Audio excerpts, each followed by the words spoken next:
dell'incontro battuto sul primo palo, resta lì la sfera, Eusebi non riesce a calciare, poi Albanesi dalla distanza trova perfettamente il compagno che con il tacco sigla il gol che apre l'incontro al 6° minuto di gara. Football 8 Roma Nord in vantaggio con il gol di Andrea Moretti.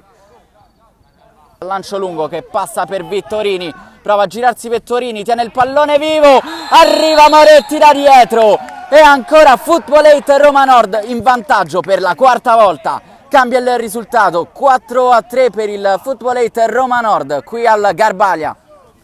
Il numero 10, ingresso in area di rigore, toccato da dietro, pallone al centro e con il tacco Moretti, tripletta personale per lui e 20° gol stagionale, 6-3 Football 8.